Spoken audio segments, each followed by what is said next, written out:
In the dark shadows, in the white cold, fearlessly we search for knowledge new and old. We drink the strong spirits and read the ancient tomes, the order of the Abercast. We are the brave and bold.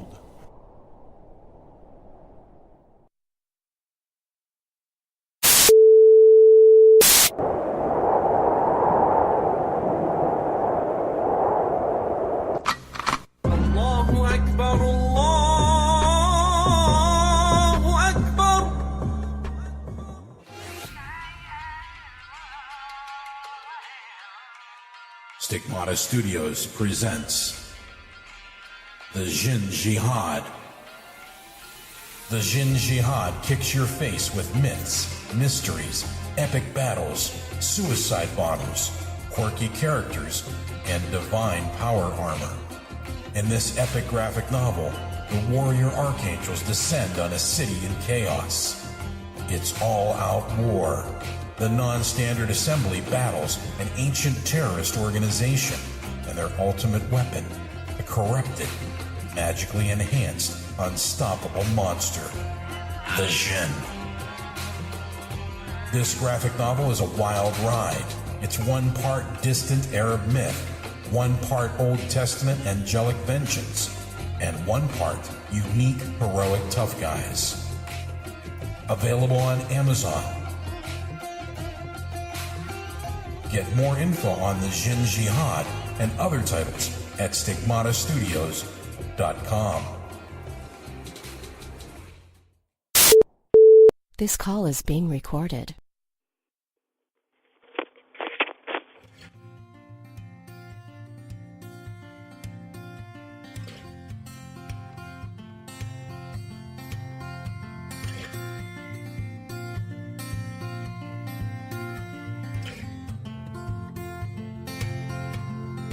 Well, I've been sitting here all day. All kinds of shit. I think the very first episode I ever listened to of yours was William Colby, man, which was a really good one. Oh well, thanks, brother. Oh, yeah. I appreciate it. So, you've always been interested in like these weird phenomenons and this kind of stuff? Oh yeah, dude. Like any unsolved true crime, like mystery. You know, I'm deep into the Philadelphia experiment type shit, just all that kind of shit. So. Hey, Justin. Yeah. Hey, I think we're gonna have to back up. Yeah.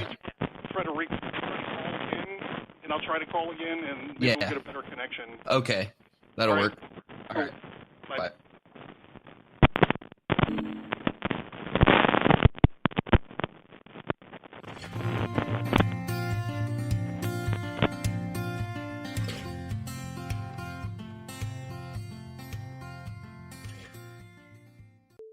Of the This two call people. is being recorded.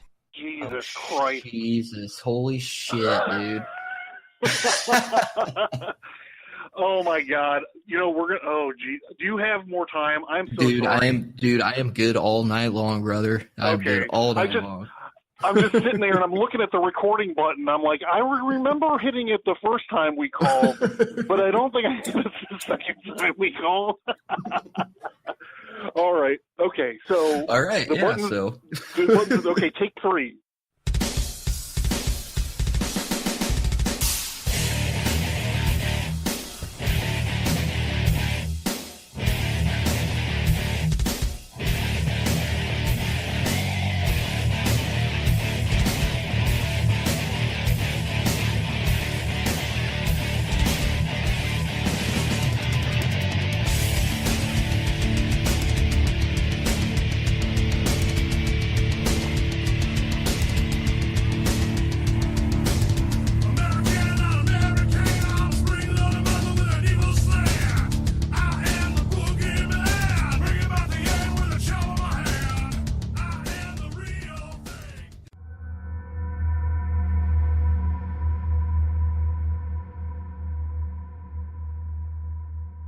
The Abercast.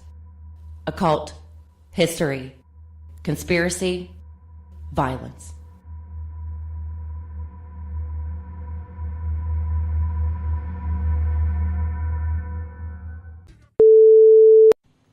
Hey guys, this is John. A little preamble to tonight's episode. I was experimenting with actually new technology, and it didn't come out perfect. So I just want everyone to please take that in mind. I'm working on it. We're going to get it fixed. There is a small problem with the audio for this show, but it was such a good show. I did what I could with it and put it out. Justin Rimmel from Mysterious Circumstances podcast is on the show with me tonight, and rarely have call-in guest type of situation. So, like I said, I am working on it, and I apologize. I acknowledge the fact, and I'm hoping that you guys still enjoy the episode. I had a lot of fun with it, and there was a lot of fun information in there. Also, got a couple new rate and reviews, but the show ran a little bit long, so I'm just going to put them at the end. I'll put them at the end. I'll read them, put them at the end of the show, and they'll be there for proper acknowledgement. Thank you guys. Enjoy the show. Enjoy the show. So, hey, welcome to the Abercast. I'm the host, John Towers, again. And, on the podcast, we talk a lot about the occult, history, and conspiracy theories. And a lot of times, violence is a very large component of the recipe. So on the phone, so thank you guys, you Mysterious Circumstance listeners, for coming over. I appreciate it. We have Justin Rimmel on the phone, who's the main dude from Mysterious Circumstances podcast. Justin, hello. Hey, what's up, man? Fucking take 3, man. Yeah, all right. We're going to get it done. So this podcast was a long time in the making, and I enjoy your show very much. And it's mutual. It's really mutual, man. All right. Well, thank you. I appreciate that. So I had this topic coming up that I was going to do this Pancho Villa skull episode. And I was like, this is kind of like a Wild Westy kind of topic. And I happen to know a guy who does really good Wild Westy episodes. So thank you very much for lending your time, and you are a prolific podcaster, so time is a commodity for us. And, I just want to say thank you for taking your time to join me on the show here. Oh, dude, no thanks is needed, man. It's I've wanted to do an episode with you forever. I've always promoted you because I'm a huge fan of your podcast. You're one of the few that I don't miss an episode because of the wide range of topics that you cover.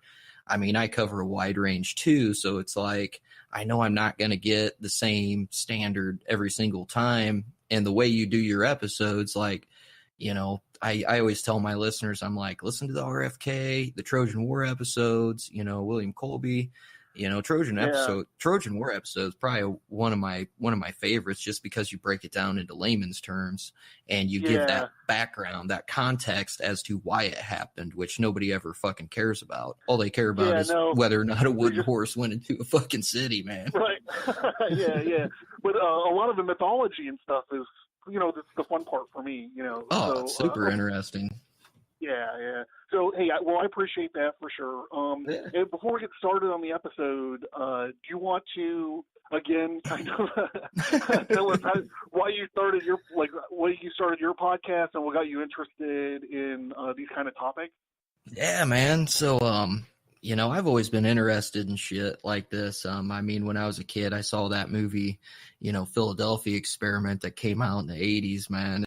And that was probably my first deep dive into the fringe, and the conspiracy topics. And, along with that came unsolved true crimes, just trying to put pieces to a big puzzle together. So I discovered podcasts in like early 2016. And a couple months later, man, I was like, I can fucking do this too, And I mean, it was a long road, dude. Like because I mean, even 2 years ago, I hate saying it, but there wasn't the community of podcasting that there is now.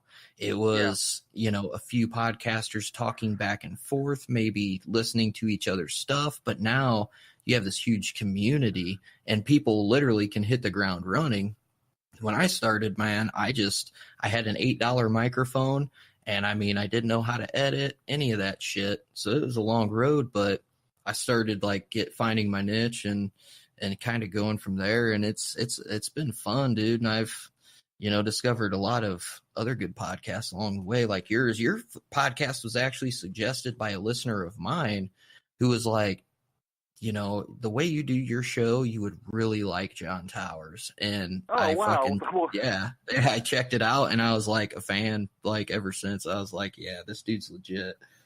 Well, thank you to that caller. I appreciate it. Or that fan of yours. I appreciate that. Yeah. So, so we're going to get into this mystery of Pancho Villa's missing fucking skull. But as you know, and listeners of my show will know, that I'm obsessed with putting things in context, especially in like conspiracy theories, because people like on other podcasts, like you're talking about, will just throw out like a little nugget of information and build a whole case on it, and like not understand the background of stuff, or even why stuff happened. So that's one of the things that I feel like we do pretty good here. So what I'm going to do is I'm going to just talk about the context. I'm going to talk about what Mexico is up to leading up to the Mexican Revolution, which is where Pancho Villa comes in. So let's see. Okay, 1810 to 1821, Mexico was in a war of independence against Spain, in which they defeated Spain. And at this time, Mexico was huge. It was an empire. It stretched down and took up most of South America, most of Central America, and it stretched up into the states, like as far as parts of Oklahoma. A lot of huge, probably like half of California, all of Texas, New Mexico, Arizona, Nevada, all that belonged to Mexico at the time. And in 1848, by the time 1848 rolled around, it pretty much looks like it does today. So so this is like the Alamo. Is people, trying to get away from Mexico. And it's like when you listen to like La Raza or that kind of stuff, they will say like, well, America was attacking them and taking over parts of their land, or like it was economic treaties and all this kind of stuff. But I find that those things are defined in modern political terms. So I don't really want to talk too much about it, but I did just need to mention it because we need to kind of understand that Mexico was an empire in decline at this point. In 58, the president, who was Antonio Juarez, was there, and in 59, this affluent Mexican, this rich Mexican, I guess he was a business dude, Jose Pablo Martinez del Rio, started like proposing or propositioning this Austrian who had ties to the Hamburg, this guy named Ferdinand Maximilian, into possibly becoming the Emperor of Mexico. And I find it's hard for me to get my head around why these Mexicans were reaching across to Europe and asking these Habsburgs, like, hey, give us someone to rule over our country, our empire. Like, it seems weird, and I really can't wrap my head around it. Yeah. But yeah, so this guy did have connections to the Habsburgs. So, just quick, this is pre-World War I, and all the Habsburgs basically ruled Europe. Like when World War I broke out, it was basically like a family feud of the Habsburgs, and then Woodrow Wilson got us involved in it for some fucking reason. Oh yeah. So Maximilian was an Austrian regent in Milan. He was looking after the viceroy of Lombardy. Something happened. I think his brother got put in charge of something, and they basically fired Maximilian. So he retired to northeastern Italy with his wife, who was actually also his second cousin, who was Charlotte of Belgium. She was the daughter of King Leopold I, and she was cousins with Queen Victoria and Prince Albert. So with these, like, story kind of royal families, you find a lot of this cousin fucking.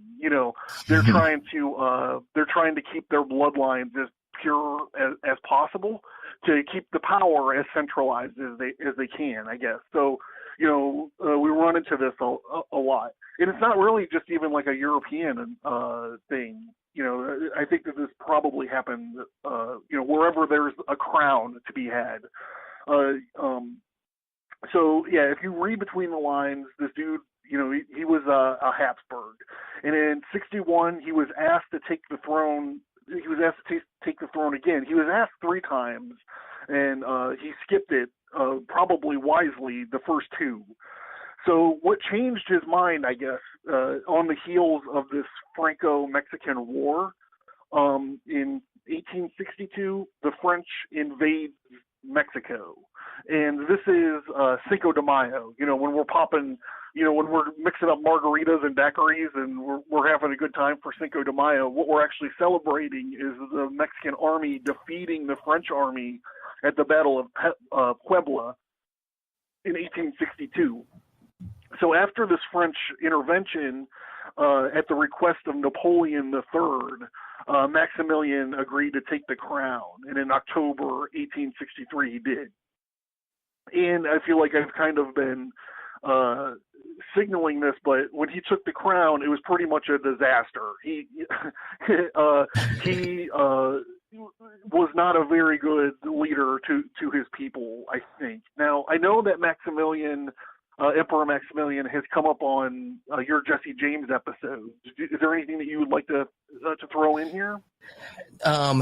Pretty much the only info I really know about Maximilian is involved in his supposed death and his involvement with the KGC. He was the KGC, which is the Knights of the Golden Circle, which is what Jesse James was involved in. It was basically a circle going through the South, Mexico, Panama, and it was a big conspiracy for the American South to eventually rise again, and all the wealth that they had stolen, they were hiding in Mexico. Not all of it, but most of it. And Maximilian was privy to that, and he also knew of more hoards of money. So, I mean, even after the Civil War, we had Confederate troops that migrated to Mexico, a lot of them.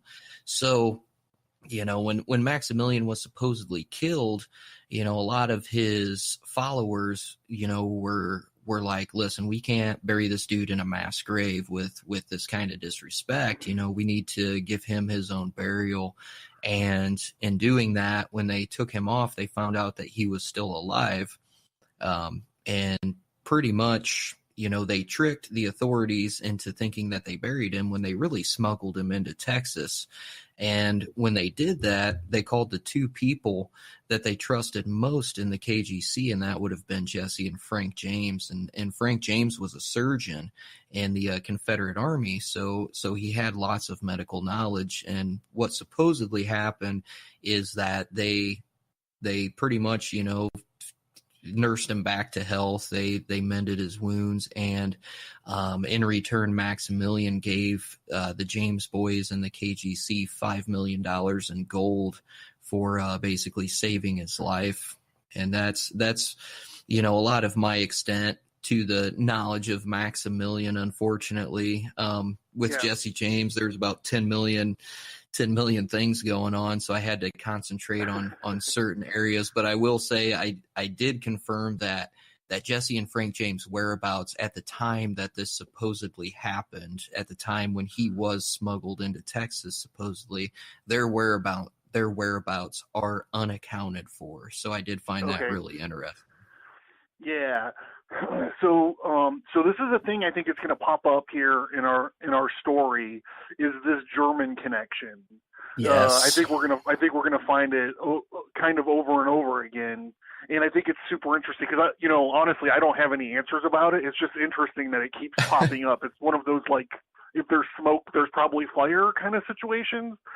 But yeah, that's actually part of the downfall of Emperor Maximilian was the Mexicans really looked at him as kind of like a puppet to the West, or like to Europe and America, like you said about the him kind of sticking his nose in the in the Civil War and letting those Civil War veterans from the South move to Mexico. A lot of his people did not like that at all. And Europe had a lot of interests in the slave trade as well, so they were all about it. They're like, we'll help you funnel all this money if you need it. Like, what do you need? Yeah. So in June 19th of 1867, Ferdinand, with a few of his generals, were lined up in a firing squad and shot. His last words are recorded. I should say his alleged last words, if he did survive or whatever. But his last words were, "I forgive everyone and ask everyone to forgive me. May my blood, which is about to be shed, be for the good of the country. Viva Mexico, viva la independencia." Which, those are pretty honorable last words for a failed emperor. Pretty much, yeah. He could have just, said, "Fuck all of you guys." Like, yeah, right. Like, hey man, I know you're about to shoot me, so go fuck yourself. Like, so enter General Porfirio Diaz in the Franco-Mexican War. So we're backing up just a smidge. The final battle of this war was in April 67. It was the final battle of Puebla. 5 days later, he married his niece, who was 22 years younger than him. Yeah, a guy named Juarez became president of Mexico, and in 1870, Diaz ran against Juarez. This guy, Diaz, his main platform of every election that he was in was he wanted election reform, and he wanted it in the form of no re-election. You only get voted into office once, and that's it, which becomes hilarious as I get to the end of the story. In 1871, Diaz claimed fraud in the election, and he lost. And in 72, Juarez died of natural causes. Later in 1872, Vice President Laredo de Tejada, I guess, becomes president. I should say also, by the way, before I get any further into this, I'm going to butcher the language, so don't hold it against me. I'm trying as hard as I can. In 1876, Lerdo ran for re-election and won. A rebellion started, and Diaz, who was a famous general in the Franco-Mexican War, got back in the game, and his military force occupied Mexico City, which is where Lerdo was, and he fled. I don't think he ever came back to the country, actually. In 77, Diaz won the office of the presidency through a provisional election. And he immediately amended the Constitution to prevent any re-elections after 1884. So just remember this anti-re-election thing. Later, he amended the Constitution again, first to allow 2 terms, and then also to remove all the restrictions on re-election. So he's like looking towards his future. Diaz was re-elected 4 more times with implausibly high margins. Sometimes he won unanimously. In 1909, Diaz jailed his opposition. It was this dude named Madero. Now, this is where we're going to start seeing Pancho Villa is going to start showing up. Yeah. So Madero had a ton of widespread support. Now, some people say that, but the fact of the matter is, I think, is that he was a rich dude, and people supported him because of that. But there's always going to be, it seems like in this story, there's always a divide between the rich people and the poor people. And so, like, people talk about Madero, and they're like, yeah, he wanted to change stuff, and we did support him, but it's on the other hand, they will say, yeah, but he was just a rich dude and he never really connected with the common Mexican people anyway. So he had widespread support, and the government announced Diaz won again. Now remember, he put this fucking opponent in prison, and the guy still was running for president for fucking prison. And enough people believed that he should have won the election when Diaz came out and he said, yeah, I got like 99.7% of the vote, so I win again. The citizens of Mexico freaked the fuck out. And this is where the revolution starts. Now, for me, trying to wrap my head around this revolution is very difficult because there are a lot of players, like there are a lot of different factions, and when they seem to attain a goal that all of them want, then they all turn on each other. So it's wild. It's crazy, but it's bananas. And in my notes here, I say just to mention again that he did not. Okay, so here it goes. It goes. There was a line drawn between the rich and the poor, and a leader came to represent the he was a poor representation of the military interest of the poor. This Madero character. So Diaz got on once Pancho Villa. So Madero he was like, look, I got these two generals, and they are going to figure this shit out. One of them was Pancho Villa. He had the northern end, and I think the other gentleman, I don't remember what his name was, but I think he had the southern end. And as soon as Madero did this, Zapata, that's it. Yeah. As soon as Madero did this, Diaz got on a fucking boat, and he left. He went to Mexico. He was gone, dude. Or he went to France, and he never returned. He was just like, fuck that. So do you kind of want to go ahead with the Pancho Villa story from here? Yeah, for sure, right, man. Cool. So I mean, right around when, Diaz, like you said, man, I mean, he resigned after 30 years, and dude, everybody's struggling. They're going through revolution, and like you said, one of the factors like of that revolution, there were so many, dude, that I come to find out. And the one story that I found really interesting was they had copper mines, and they had Mexican workers and American workers working in the same mine side by side, and the Mexicans revolted because the American workers were making twice as much, if not more money than they were. So, they're like, this is like a slap in the face, even more than everybody being fucking poor. And, so a little bit about, Pancho Villa. He started off, his name was Doroteo Arango Villa, and he was born in San Juan del Rio in the state of Durango. He was dirt poor, dude. There was a line drawn. There were the socialites and there were the poor, and he was pretty much destined from the beginning to be like a backbreaking laborer working on haciendas and shit like that, and by the age of 12, what happens is he ends up killing an aristocrat who was supposedly the owner of the hacienda he worked at he killed him for raping his sister. So he ends up becoming a fugitive, and he goes living in the wild. He's stealing cattle and shit like that, just on the run. And by the age of 20, there's a story of him using a knife to kill a cop who tries to arrest him. And right around this time is where he changes his name to Francisco, and he uses the nickname of Pancho.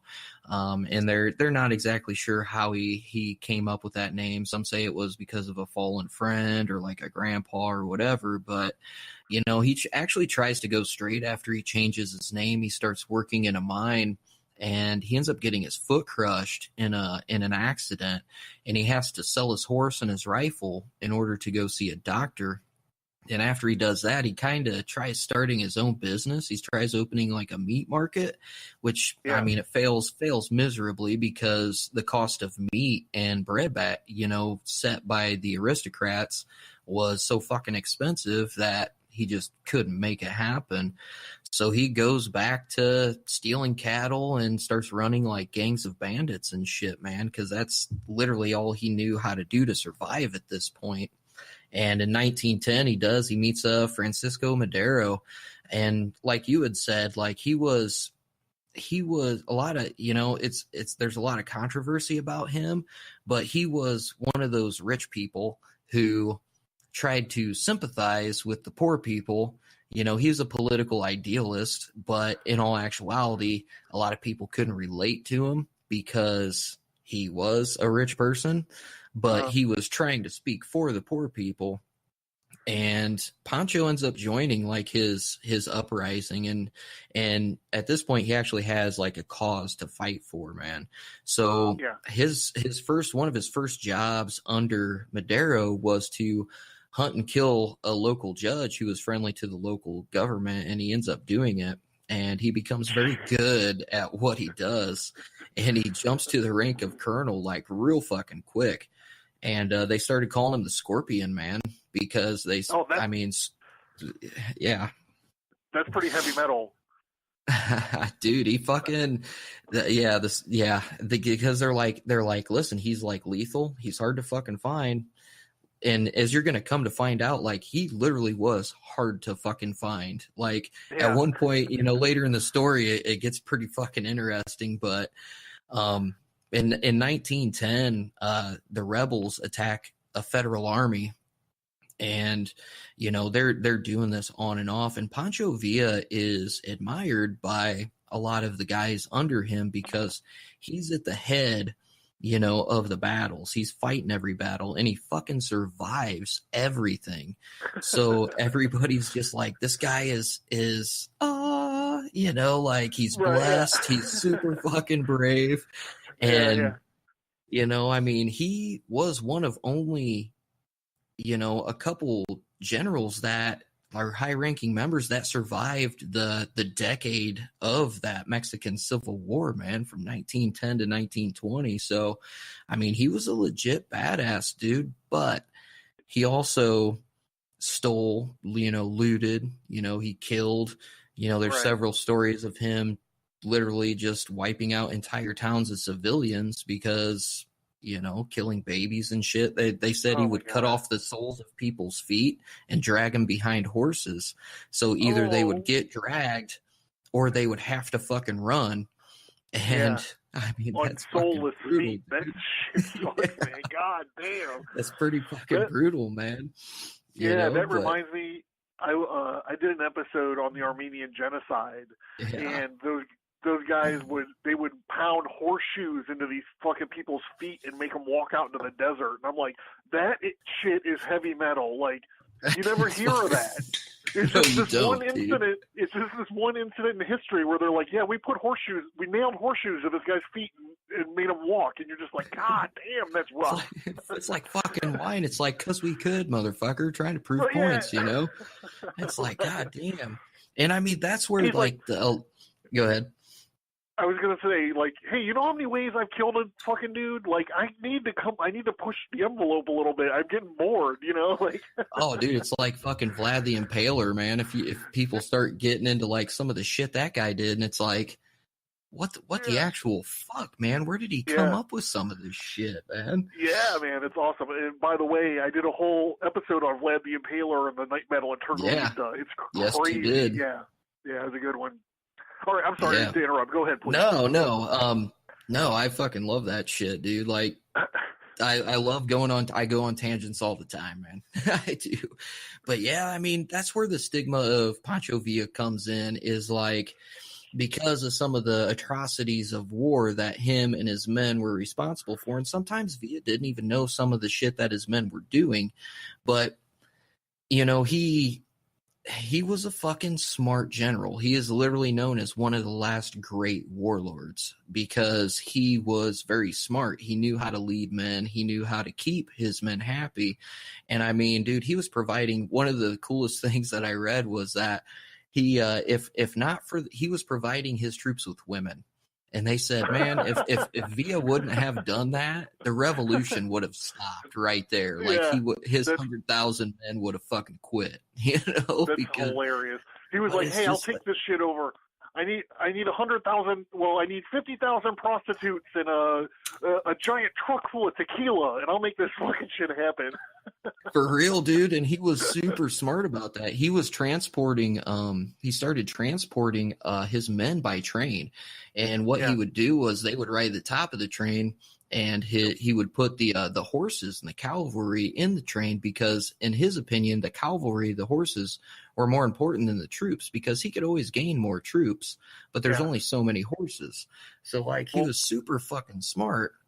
Yeah. But, well, I mean, it's interesting. Yeah, it's interesting. As a horse thief, he would know how expensive horses are. Like, exactly. You know, replacing a horse is not something to sneeze at. Yeah. Oh, exactly, dude. And I mean, by this time, you know, we're in, you know, the early 20th century. You know, the Mexican Revolution is fucking full force, dude. And it's been full force for a long time. And, you know, they're looking like right across the border. And the U.S. at this time is a fucking industrial power, man. And Mexico is just in ruins. So Villa, you know, he was one of these people who saw that, and he recognized that, and he was against it. And he was, you know, on May 25th is 1911, it was when Diaz actually resigned, and he's forced to exile. And they said, listen, you can live if you fucking leave. So he goes to France, and there's just more revolts. And when he leaves, what it is all these separate revolutionary leaders start fighting for power. So it's like, you know, it just escalated even more, dude. And in 1912, Villa gets arrested for refusing to obey orders on past commands, and he's sentenced to death by firing squad. And this, like, adds more to the Villa legend because he's literally in front of a firing squad. He has the blindfold on, and Francisco Madero intervenes, and he's like, no, he's like, this guy is going to fucking live. Like, he's not going to be killed. So, you know, the whole legend of Villa, like, escalates even more. They're like, this guy is fucking, he can't be killed. You know, he's just amazing. So what fucking Madero does is he sends Villa to a prison in Mexico City, and basically to protect him, and to say, you know, hey, listen, he's incarcerated. I sent him to prison, you know, but he's actually doing it as a favor because when all these revolutionary leaders start fighting for power, you know, they're trying to kill each other off. And Madero wants to protect Villa. So what Villa fucking does, dude, is he ends up becoming friends with one of the legal clerks. And I fucking swear to God, he escapes from prison because he dresses up as a fucking lawyer, dude, and literally walks the fuck out of prison.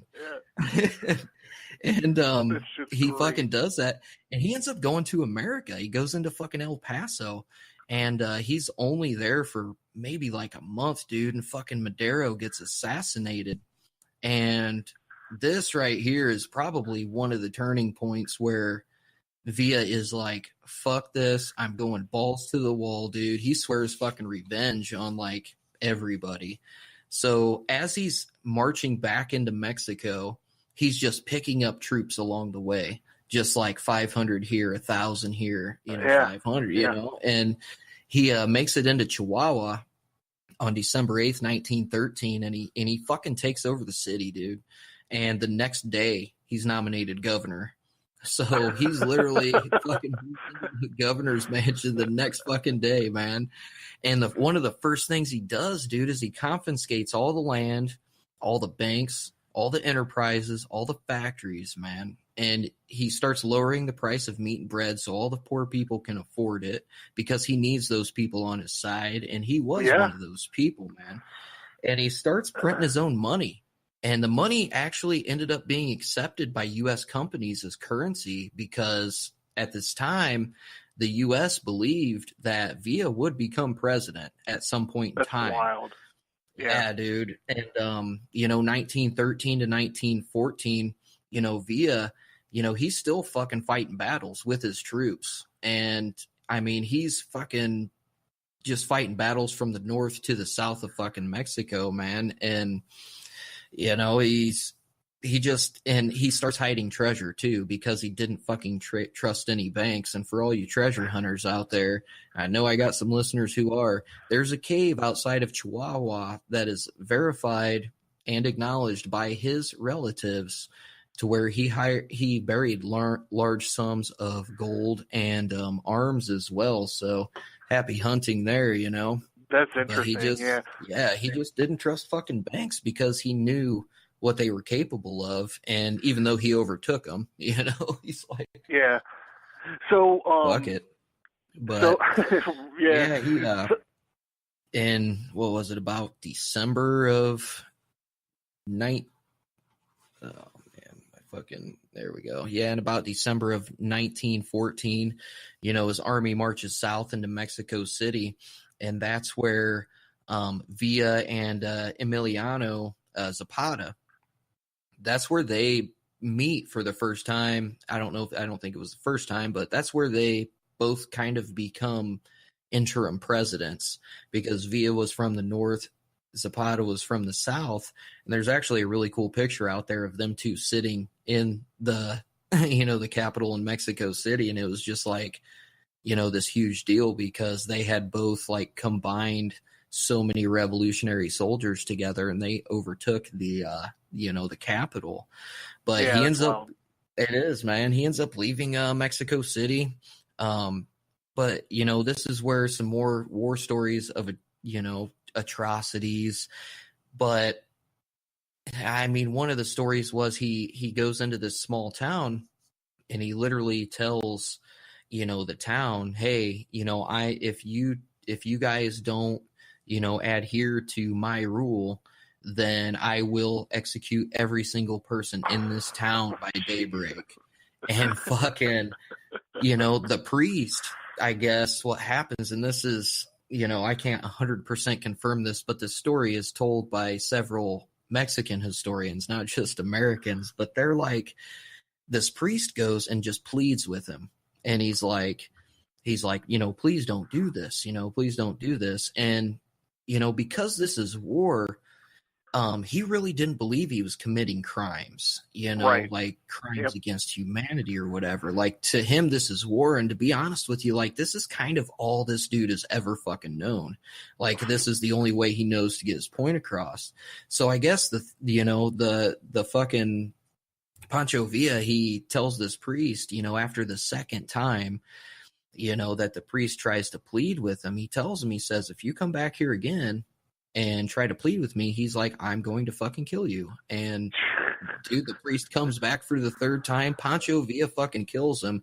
Then he executes like several unarmed citizens just right out in the middle of the fucking street just to prove a point. And it's just he's like, stop bothering me. Pretty much like, dude, I fucking told you once, like, if you don't believe me, I got a reputation, bro. Yeah.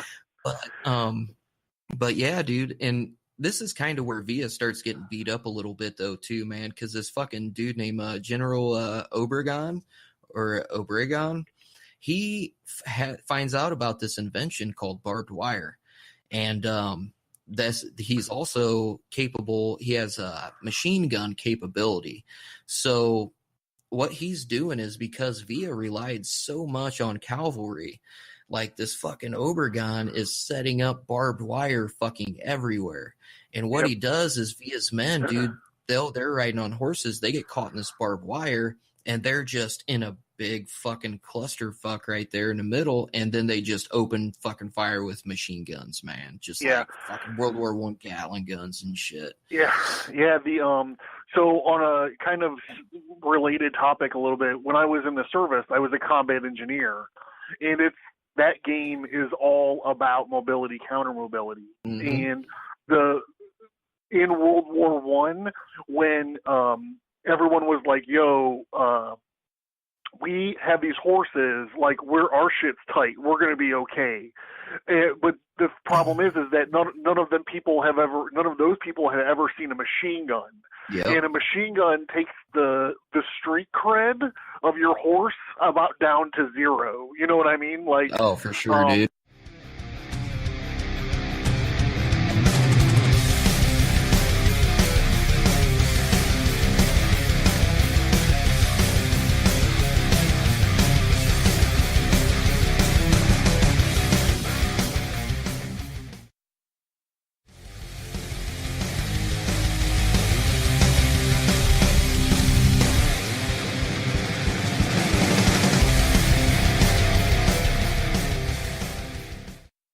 Yeah, and that's not even including like barbed wire and stuff. But I mean, people also think like barbed wire is just like, oh, that's just what they put around chain link fences at auto yards, you know, to keep punks out. Barbed wire is a serious fucking problem. Like it's a huge problem for mobility and counter mobility. So I mean, that's interesting. I had not heard that. So I'm super interested in that. Like that's a great way. Like Sun Tzu would have been like, what you have to do is, this guy's got a great huge cavalry. You have to figure out how to minimize it, and take the air out of that power, because cavalry obviously it ruled the battlefield for hundreds, if not thousands of years. Oh fuck yeah, it did. You know, so yeah, that's pretty interesting. The guy's like, hey man, let's make some of the sharp pointy ropes and get some machine guns, and I'll just fuck everything up. You know, it's crazy. And they fucking did too, man. I mean, they would fucking, this is literally like, I mean, Villa starts getting beat up bad because he relied on that cavalry so much. And dude, the worst thing is like, even a fucking mass amount of troops trying to get out of barbed wire, let alone fucking horses, you know, right, it's just everybody struggling, and they just open up fucking fire with those Gallon machine guns and shit like that, and just fucking kill them. But you know, right around this time too, in 1914, you know, World War I is starting, and the U.S. starts getting worried because they're wanting to send troops overseas, but they're like, we still got fucking Mexico over here, you know, and we got this dude named Pancho Villa that is swearing to his countrymen that he's going to oust any kind of foreign influence. And dude, the U.S. held fucking lots of investments in Mexico with like land and cattle, gold mines, and of course, fucking oil, dude. So, you know, the U.S. is like, we fucking have a problem right here, you know, right across the border. Like, we can't afford to send all of our troops over there. So in April of 1914, the U.S. actually occupied the port of Veracruz, and it was a main oil refinery right there in Mexico. And they were there for, I think, about 6-7 months. And, you know, there's a shitload of, you know, international protest, and the U.S. ended up withdrawing. But one of the more interesting parts to bring up your German aspect of it is one of the documentaries I watched for this was The Storm That Swept Mexico. And it was a Spanish documentary, and they actually acknowledged that the U.S. arrived, and it was fucking German fucking warships that they were carried on. And I was like, wait a minute, there's no fucking way that can be right. Like, how the fuck are they doing, you know? But I was like, I can't concentrate on this rabbit hole because I gotta fucking do this over here. And I was like, because if I go on that tangent, I'm gonna lose a couple of days of sleep, and I'm gonna fucking want to know everything about it, you know? But yeah, in October of 1915, the U.S., what really fucked Villa up is because he swore to oust all this foreign influence, and he persuaded a lot of this protesting at Veracruz. The U.S., what they did was they recognized the de facto government of Venustiano Carranza as the official head of the Mexican government. And what they did was they were letting Carranza, because he was fighting against Villa, they were letting him cross into the U.S. and then loop back around into Mexico to fight Villa's armies. So, I mean, that Villa like knows this, and he's fucking pissed. He's like, this, what the fuck? He's like, I've been fighting for this country for X amount of years, and they fucking, like, basically, I mean, Carranza was, you know, basically looked at as just like a puppet. You know what I mean? So it's just like, you know, they put him in place to be like the head of whatever, and the U.S. is like, nope, that's our fucking guy. He's allowed to do this. Basically said, fuck you, Pancho Villa. So Pancho Villa fucking basically declares war against fucking Carranza and the U.S., man. And what happened was, this was the last time a foreign army ever invaded U.S. soil, dude. At 4:11 a.m. on March 9th, 1916, Villa-led fucking troops. They called them the Raiders, and they attacked the border town of Columbus, New Mexico. And you know, as irony would have it, New Mexico was basically some fucking land that we stole from them. You know what I mean? So it's like, but he was basically hell-bent on vengeance, but there was also arms and supplies there. And, you know, the U.S., it was U.S. soil, you know, U.S. soil, dude.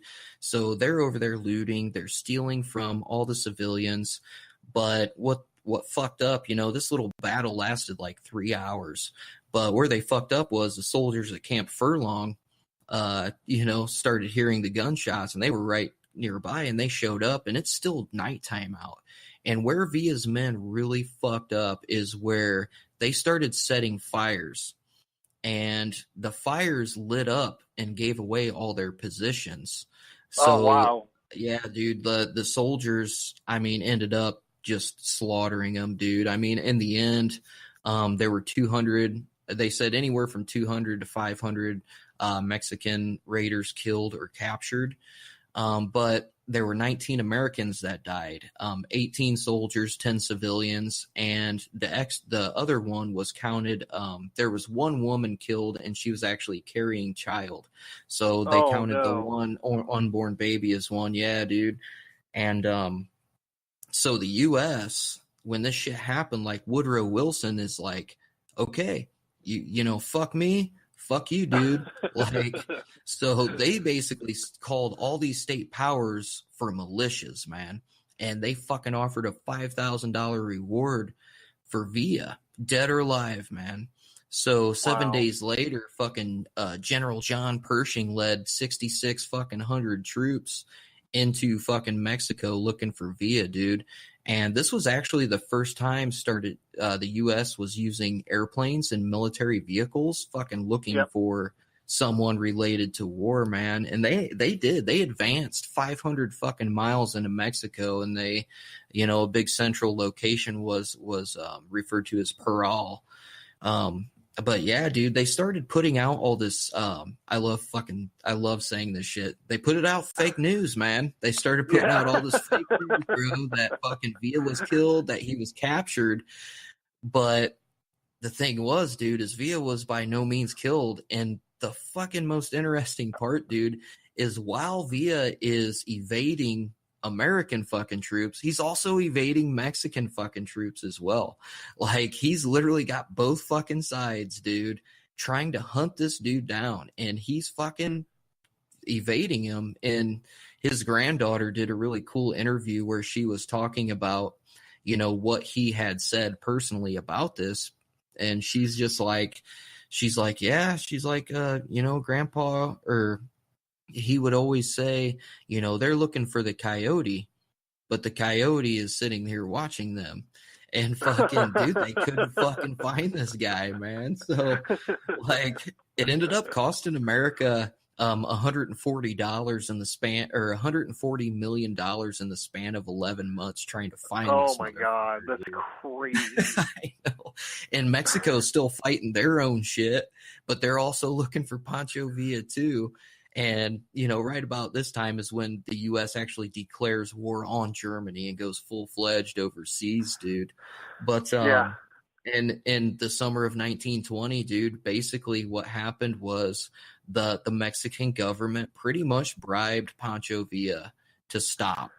and they offered him several haciendas, $500,000 or 500,000 pesos in gold, and he wanted to handpick personal bodyguards. He ended up picking 50 of them.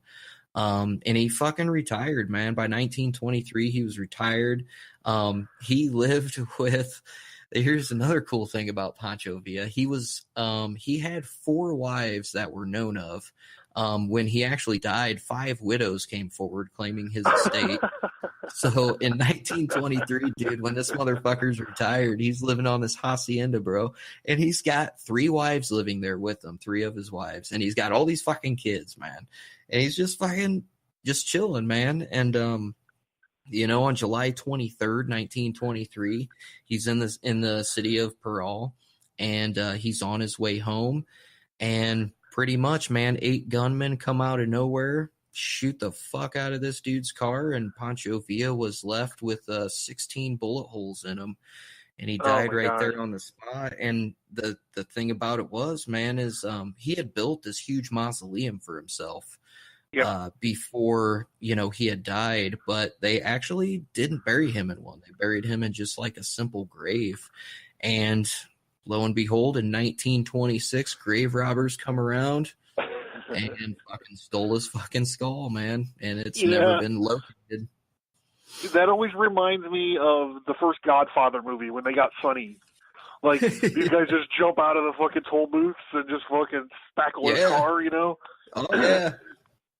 So before we move into trying to figure out what happened to his skull, I wanted to ask you, like, Madero seemed to try to connect with like the poor people, where Villa totally connected with the poor people. Like, as soon as he took over that governorship, he was just like, you know what, I'm gonna start printing my own money, and bread's gonna cost this much. And do you think that Madero, maybe not a shill or something, but like maybe he just didn't go far enough with all this kind of like social justice-y sort of policies that Pancho did? Or do you have any thoughts on that?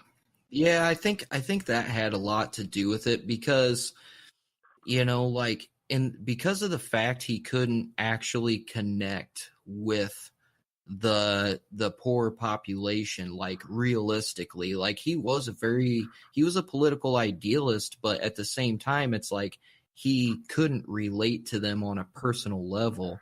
So, like, that's the one thing that Pancho did, because if you look at his background, like, he was that. He literally was a fucking kid working on a hacienda that eventually fucking owned several of them, became governor and all this other shit. Yeah, it kind of reminds me of like Mitt Romney talking about the 99% or something. You know what I mean? I mean, it's like when you see Chelsea Clinton out there talking about how she's a fucking advocate for all these poor people, and it's like, listen, honey, like, not here to be your fucking dose of reality. And I mean, that's, politics aside, everybody, who listens to me knows my opinion. I fucking absolutely hate all politicians. I'm not just picking on the Clintons, but I think it's funny because she's going out there, like, talking about, hey, we need to fucking, do this because, I can relate to this population of people, and it's like, no, the fuck you can't. And I think that's kind of the same scenario with Madero and V, Yeah. So before we move on, one more thing is I want to mention, when we were talking about barbed wire and the invention or the common usage of the machine gun in World War I, if any of the listeners are interested in that, I did a whole episode on the Battle of Somme in France in World War I, and we get into a lot of that because the general that we look at heavily relied on his cavalry. And we get into a whole horror story about that. So, if that's something that you guys, that portion is something that you guys are interested in, feel free to go back and check it out. So, okay, 1926, Pancho Villa's fucking skull is stolen from his grave. Mm-hmm. Do you have anything directly after that? Because I jumped to 84 after that. I pretty much jumped. I did a little bit of, and I mean a little bit of back research on the Skull and Bones. Just basically, William Russell, started it in 1830, and it was called something else. But like one of the most interesting things that I found out is that the direct tie to the Illuminati, the German people, Marxism, Chinese communism. Okay, I'm just going to stop you real quick. Before we go on, we need to talk about it. You're talking about Adam Weishaupt's Illuminati, not like the magic triangle over the eye Illuminati that everyone talks about. This is the actual group of, again, Austrian elite. The elite Illuminati, not like whatever it's morphed into in people's hearts and minds today. Unfortunately, it's morphed into some fucking crazy shit. And I mean, the sad thing is I watched a documentary of it was like a daughter and granddaughter of some of the very earliest members here in America, which, was the early 20th century. And she had documents, like she had manuals, like, induction manuals and shit. And dude, it was some fucking interesting. It was some interesting stuff, man. I ain't even gonna lie, dude, because they basically based their whole shit on conditional reflex as opposed to education. Like their whole point was to change the population's education system to where they were basically training them like fucking animals. And that's actually part of a German. That's part of like a German thing too. Yep. So I'm just going to do a quick bit here on Skull and Bones before we continue. So I'm reading from a book that I had. It's old, it's tattered, it was cheaply produced because the spine's breaking on me. But it's called The Order by a guy named Anthony C. Sutton, and this book reads like stereo instructions, but it's got some good stuff in it. So we're going to skip ahead to memorandum number 2. The Order, what it is and how it began. So those on the inside know it as the Order. Others have known it for more than 150 years as Chapter 322 of a German secret society. More formally, for its legal purposes, the Order was incorporated as the Russell Trust in 1856. It'd be interesting to go through my notes and figure out where that lines up on this Mexican Revolution timeline. It was also once known as the Brotherhood of Death. Those who make light of it or want to make fun of it call it Skull and Bones or just plain Bones. The American chapter of this German order was founded in 1833 at Yale University by General William Huntington Russell and Alphonso Taft, who in 1876 became the Secretary of War in the Grant administration. Alphonso Taft was the father of William Howard Taft, the only man to be both President and Chief Justice of the United States. What is the Order? The Order is not just another campus Greek letter fraternal society with passwords and hand grips common to the most campuses. Chapter 322 is a secret society whose members are sworn to silence. It only exists on the Yale campus that we know about. It has rules. It has ceremonial rites, and it is not happy with prying, probing citizens, known among initiates as the outsiders or vandals. The members always deny membership. So he goes on to explain here, it's pretty funny, like if you're talking with a Skull and Bones person and you go, hey man, tell me about the Skull and Bones thing, they're just supposed to stand up and leave the room. Like they're not supposed to say anything. They got to get up and leave. Which is funny because the only one that I could find who broke this was Bush Sr. Yep. This journalist cornered him on an airplane and was like, so tell me about this Skull and Bones thing. And Bush actually talked about it a little bit. It was pretty interesting. Above all, the Order is powerful, unbelievably powerful. If the reader will persist and examine the evidence to be presented, which is overwhelming, there is no doubt in this view the world will suddenly come sharply into focus. with among frightening clarity. Before we go further, we need to add a couple of important observations about the order. So this is just like a 101, basically, on what the Skull and Bones is. It is a senior year society which exists only at Yale. Members are chosen in their junior year and spend only 1 year on campus. The senior year was Skull and Bones. In other words, the organization is oriented by the postgraduate outside world. The order meets annually, patriarchs only, on Deer Island. Do you know these fuckers own their own island? They have like a resort island. Oh yeah. On the St. Lawrence River. Senior societies are unique to Yale, and there are only 2 other senior societies. Scroll and Key and Wolf's Head are supposedly competitive societies founded in the mid-19th century. So I'll do a little bit from inside the order. Entry into the order is accompanied by an elaborate ritual and no doubt by psychological conditioning. For example, immediately on entering Bones, the neophyte's name is changed. He is no longer known by his name as it appears on the college catalog, but like a monk or a knight of Malta or St. John, he becomes a knight so-and-so. The old knights are then known as patriarchs and so-and-so. The outside world are known as Gentiles and Vandals. The catalog or membership list, as it became the addresses, sometimes of the century of chapter 322, however, is made with the usual outside names and the unique and impressive. Each member has a copy bound in leather with peculiar symbols on the outside and inside. The symbols presumably have some sort of meaning. The owner's name, blah, blah, blah.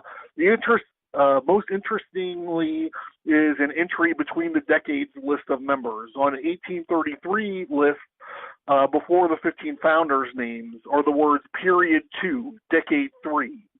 Similarly, before the names on the 1843 list are the words period 2, decade 4. In brief, period stays the same throughout the years, but decade numbers increase by 1 each 10 years. No doubt this means something to the order, which it wouldn't be there otherwise.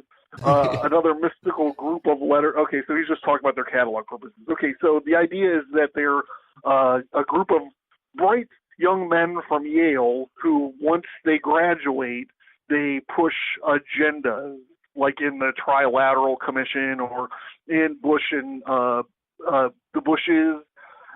Case, it would be the presidency. John Kerry is a member of Skull and Bones. Mm-hmm.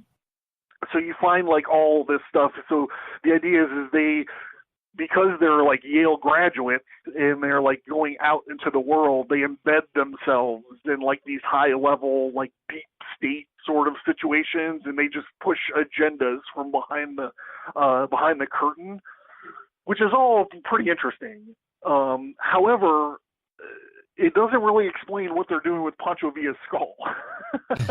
It really doesn't, dude. And that's like the best part too, is like they have his skull, supposedly. They have Geronimo's skull. They have fucking Martin Van Buren's skull.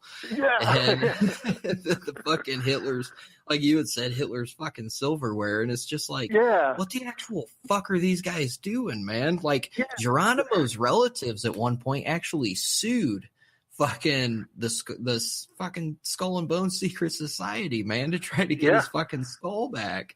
Yeah, they sued to try to get his skull back, but it was dismissed because the law was passed only in 1990 rather than when the skull was missing or whatever. Yep. So okay, so I have 2 more things here. Yeah. August 1988, I found this article called Pancho Villa's Skull at Yale, ? So this is back from the day. This is in 1988. So what had happened was when Bush was running for office, a lot of reporters latched onto the Skull and Bones thing because it's so weird. And that's weird. where this is all coming from. Dallas, August 10th. Yale University's secretive Skull and Bones Society possesses the skull of Mexican revolutionary hero Pancho Villa, according to a group of history buffs in El Paso who want it returned to Mexico for proper burial. We want to retrieve the skull and with great ceremony return it to Mexico for burial. Group member Frank Hunter, a retired lawyer, told Reuter by phone from El Paso today.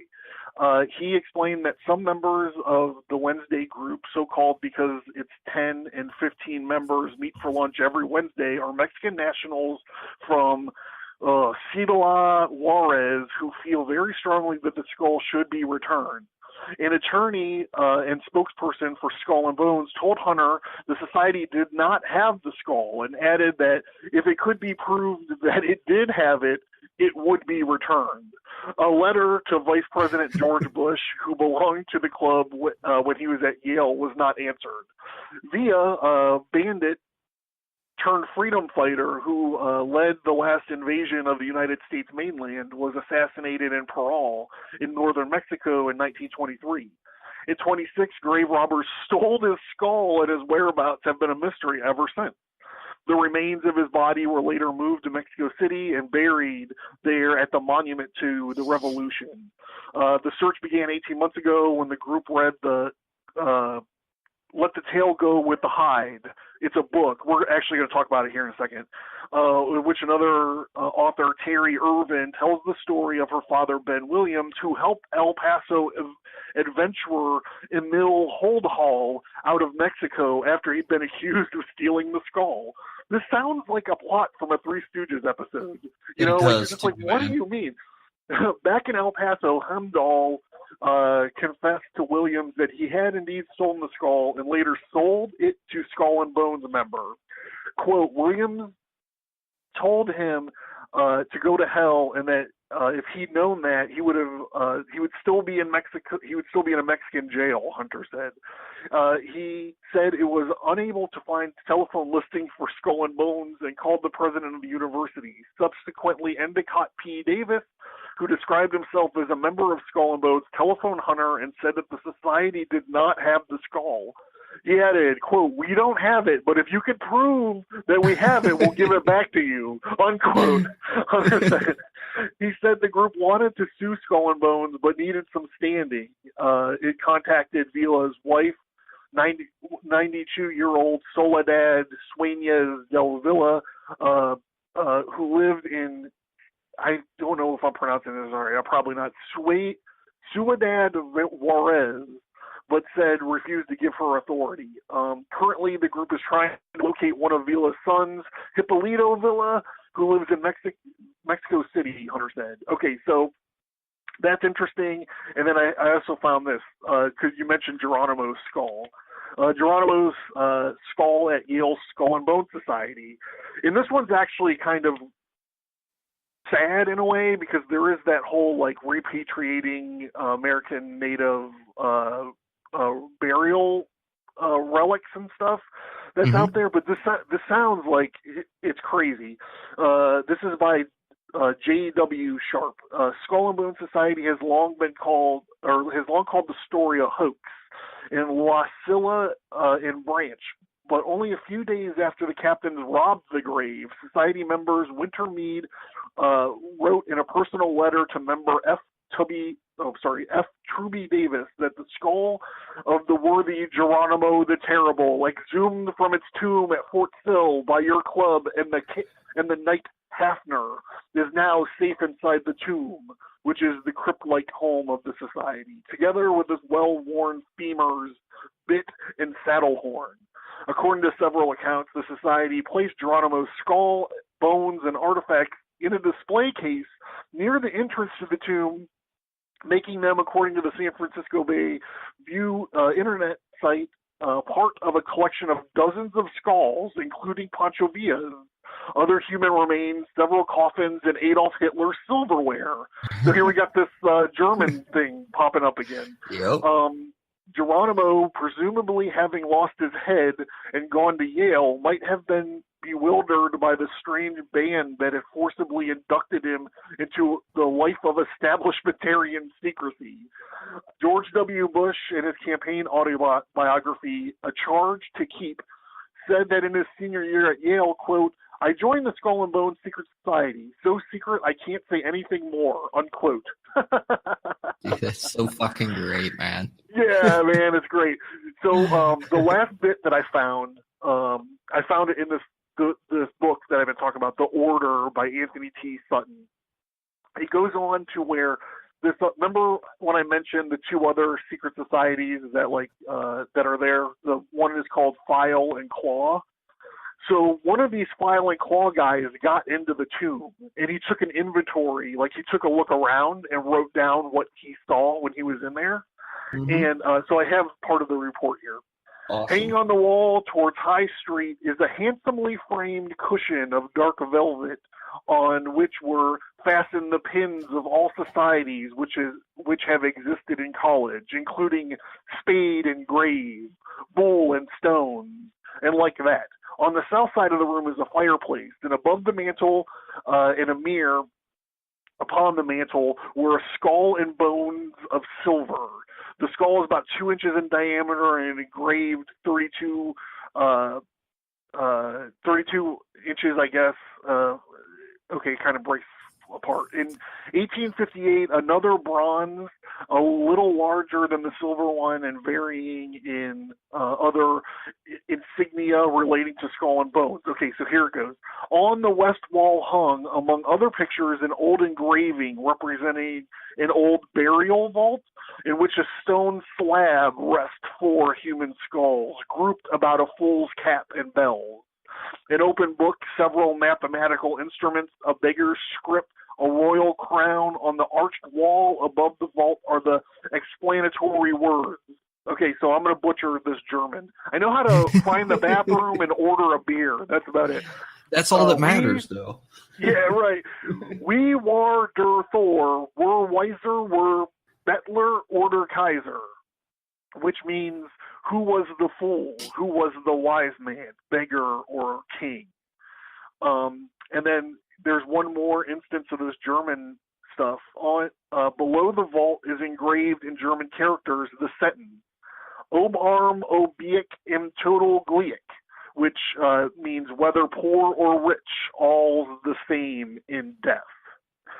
So that seems pretty crazy, right? Do you have anything? Oh, yeah. Yeah. Like, obviously, we could do many episodes on just the skull and bones. Like, I just kind of wanted to do an introductory thing.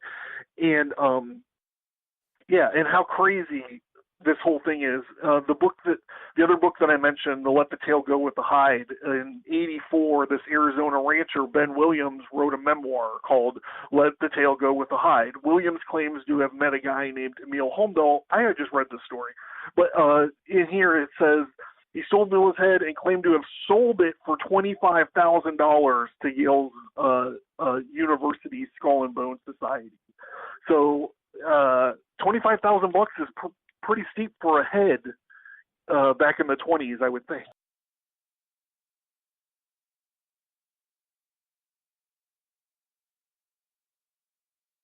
So So is there anything else that you want to add before we wrap it up? Or no, man, I was sitting here continuing getting educated by you, man. I'm enjoying the shit out of it. The German influence, though, is definitely like one of the things that I found like super fucking intriguing. Yeah, like I didn't even hear the story about the warship, so that was like a new piece of the puzzle for me. Hey, did you hit record? Did you hit record? I don't think I stopped. Okay. Nope, I'm still recording. Yeah. Okay. Good looking out, though. No problem, dude. Yeah, so that was like a new piece of the puzzle for me. It is I think it's super interesting, and like there's stories of the Skull and Bones going on to like help Nazis and sending money over to the Nazis in World War II and stuff. So it's something that we're definitely going to get into in the for the show in the future. Good. This was just kind of like a way into it. Yeah, for sure. Mexican revolutionary that's got his fucking head stolen. It's crazy. Yeah, dude, by some secret fucking society that probably paddle each other's asses in their free time, and fucking, right. It's like, and the fact is, like, they fucking make a habit of stealing fucking skulls, man. You know, like, and I'm cool. like, what did Martin Van Buren do to anybody? Like, that's kind of what I was thinking when I heard that. I'm like, out of all these, like Geronimo, Pancho Villa, I kind of get that. What the fuck did Van Buren ever do, man? That's like worth significant, you know? Crazy, yeah, man. So, hey, so where can people find your podcast? It's obvious everyone knows how to find it nowadays, but I just want you to drop like a plug.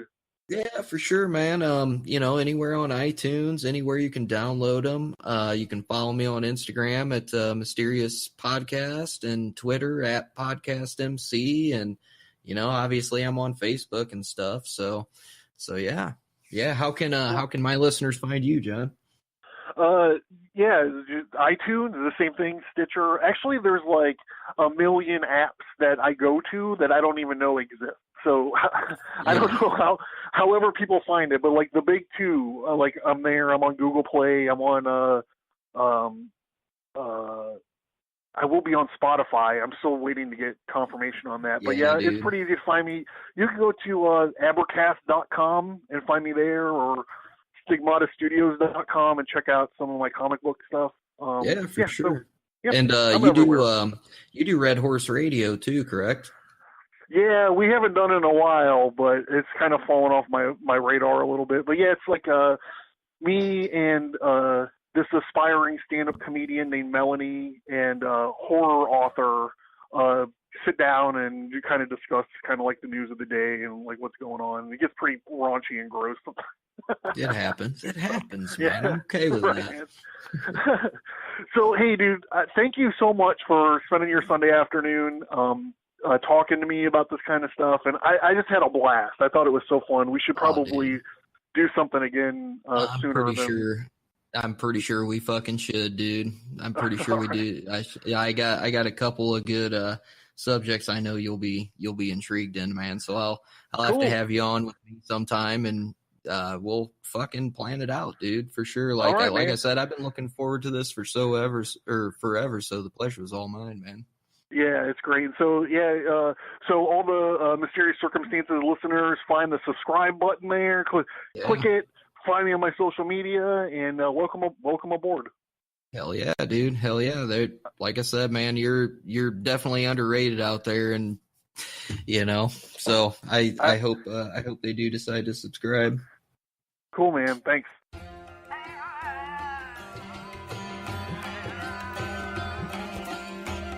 Stigmata Studios presents The Scorpion Strikes. In this comic book, a terrorist called the Scorpion is transported to a secret CIA prison. He quickly turns the tables on the guards and administrators and releases the prisoners. A well-armed anarchist called Constituent Zero assembles a team and fights to take the prison back. The story is a dark political action thriller. The Scorpion's actions set the stage perfectly for the Jin Jihad. Available on Indie Planet. Get more info on The Scorpion Strikes, the Jin Jihad, and other titles at stigmatastudios.com.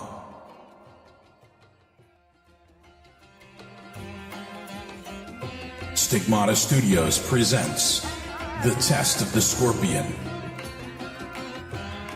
In this comic book, while the Jin Jihad is raging on one side of the city, the terrorist called the Scorpion sets a secondary attack in motion as he obtains a small tactical nuclear bomb. A mysterious, ever-living warrior called Cyrus the Dead Guy steps forward to test the faith of the Scorpion and his lunatic followers. This is an action-adventure story. It's a bit of swashbuckler that wraps up the Jihad stories. Available on Indie Planet. Get more info on The Scorpion Strikes, the Jin Jihad, The Test of the Scorpion, and other titles at stigmatastudios.com. Foytik.com.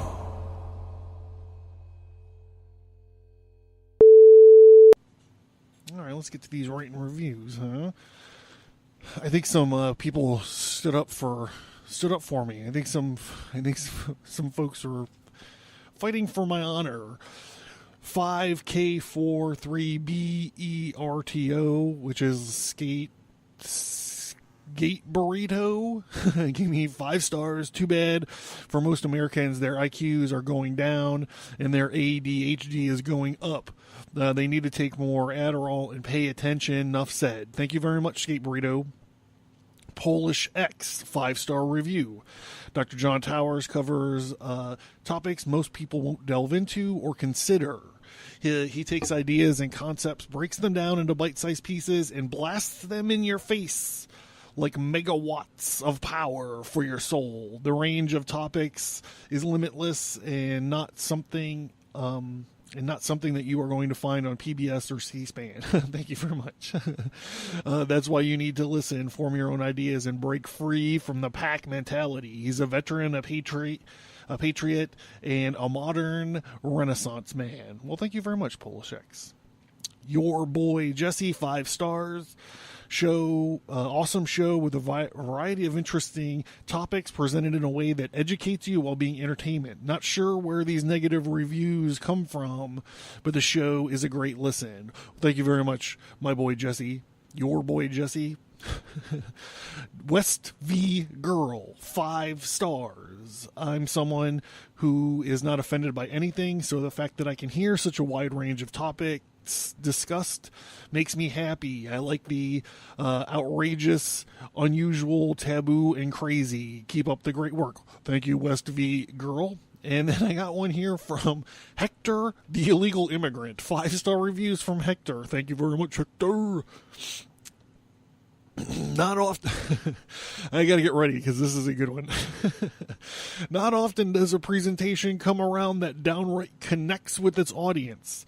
Very rarely does an informative voice come over the airwaves that reaches out and grabs one by their mildewy, rotten earlobes and pull you into a spiral, digging deeper and deeper into this thing most think is reality. If you like to rev up the old cerebral cortex and burn muscle mass, absorbing wealths of knowledge and provoking discussion, and then this is a podcast for you. That's 3 exclamation points. The Abracast delivers tenfold. 3 exclamation points. Kick it up, grab a whiskey and a beer, and sit back and be ready to embark on a ride like no other. Each episode delves further into the trenches and never disappoints. If General Zod could come down from the heavens and demand the world to listen, he would. Twice. Only 1 exclamation point on that last sentence, Hector. All right, guys. Thank you.